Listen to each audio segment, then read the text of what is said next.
He struggled to win over the fans. But when you go from 3 goals for Celtic to 12 in the space of 5 games, you're starting to win people over at that stage, aren't you? Yeah, I thought it was too early for the Celtic fans to judge him for the fact that he missed the full of pre-season. Now as a footballer, it's the most important part of the season, so he was always playing catch up. Now they've been able to give him games, and as you just mentioned there, Rob, he's scoring goals on a regular basis now, and they're all type of, all sorts of goals in terms of their headers, there's shots on goal. His movement in the box, one thing about him is he's a proper number 9. Get the ball in the box, and he'll create space for himself to finish. So he's clearly a guy who's full of confidence. There's no doubt about it. Because if you asked me a few months back, would they miss Kyogo, I'd have said 100%. He was a talisman. He was a guy on, was it 16 goals? Yeah. Where's the goals going to come from? It didn't look that Giakoumakis was going to be that man, but you've got to give him credit where credit's due. He's put the ball in the back of the net, which is the hardest thing to do in the game of football. And it just shows you last year his goal scoring exploits in the Dutch league, getting relegated. What was it, 27 goals for a relegated team? It shows you he knows where the back of the net is, and certainly over the last number of games he's certainly impressed. In terms of outside the box, I don't think his link up plays great. It's not the worst, but he does the hardest thing in the game, and that's score goals. And he wants you to get the ball in the box, and if you get the ball in the box, he's got every chance of scoring.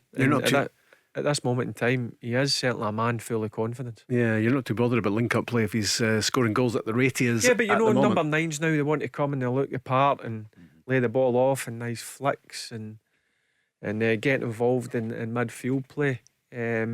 He's not that type. No. He's kind of a throwback to our own kind of John Hartson type. John Hartson was technically better.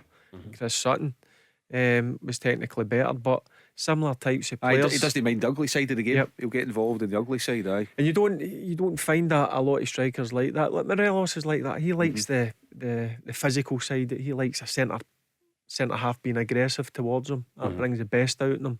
And certainly Giakoumakis, I've got to be honest with you, I didn't think too much of him, but he certainly impressed me over the last few weeks. He's another striking example, Mark, of Ange Postecoglou hitting the bullseye with his signings. Yeah, well, I mean, at £2.5 to £3 million, it's a steal all day long. And you know, he was struggling earlier in the season. That wasn't down to a lack of professionalism, it was because of injuries. You know, he just couldn't get himself going. He was clearly frustrated. I think he maybe injured himself one time in the warm-up. That's right. Was it even when he was a sub warming up and down? So, you know, he didn't carry much luck in his first 2 or 3 months. But then, now that he's found a rhythm, he's got his fitness, he's scoring quality goals for Celtic, and I would expect him to lead the line at Ibrox. And you're right about your point as well. You know, Celtic had plenty of criticism last year for their recruitment. You know, it was nowhere near good enough. You know, they didn't hit the bullseye. But this year, what a difference. You know, from the goalkeeper to Carter Vickers to Jota to Abada to Kyogo to Hatate to O'Reilly. I mean, they're just ripping off the tongue the amount of success stories that they've had in the transfer market. And the other thing about it is, for not a lot of money, Rob, not a lot of money, by the standard of play that they're bringing in, just about every one of them is an absolute bargain. Tell Alexa to launch Go Radio or listen on the Go Radio app.